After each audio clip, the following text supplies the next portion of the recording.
প্রবাসীর স্ত্রীকে বাহির করে নিয়ে এসে বিয়ে করে প্রায় 3 বছর ধরে সংসার করতেছে, এই বিয়ে বৈধ নাকি অবৈধ? হা, যেই প্রশ্ন করছেন আপনি, প্রবাসীদের প্রতি আমাদের দিল ভরা ভালোবাসা।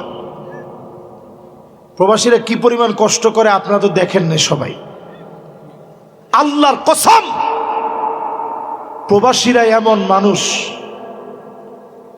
এরা নিজে সব সময় কান্দে কিন্তু সবার মুখে হাসি ফুটাতে চায়, সবার মুখে। আমরা যখন মিশরে পড়তাম, আমরা তো ছাত্র মানুষ, এখানে আমার একজন ছাত্র ভাই আল আজহার বিশ্ববিদ্যালয়ে পড়ছে, সোহেল ভাই আসছে, সোহেল আল আজহারি। আমরা যখন মিশরে পড়তাম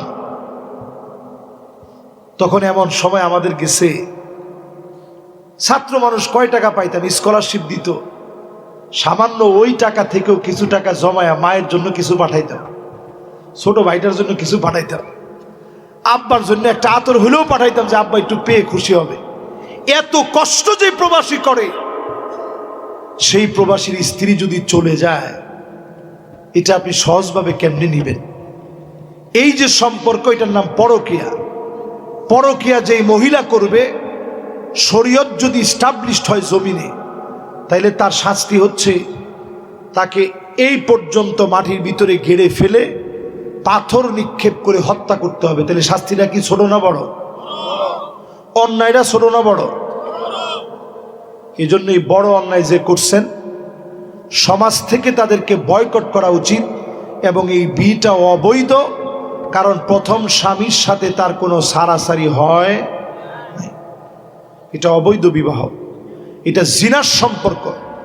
এই সম্পর্ককে কেউ কোনোভাবে অ্যাপ্রিশিয়েট করতে পারে না। এলাকার যারা দায়িত্বশীল আছেন, দায়িত্বশীল ভূমিকা নিয়ে এদের বিরুদ্ধে আইনানুগ ব্যবস্থা নেওয়া উচিত। বাংলাদেশের আইনেও দণ্ডবিধি অপরাধ এটি। এই অপরাধ সংগঠিত যারা করেছে তাদের বিরুদ্ধে আইনানুগ অবস্থা নেওয়া আমাদের জন্য জরুরি, ঠিক কিনা বলেন?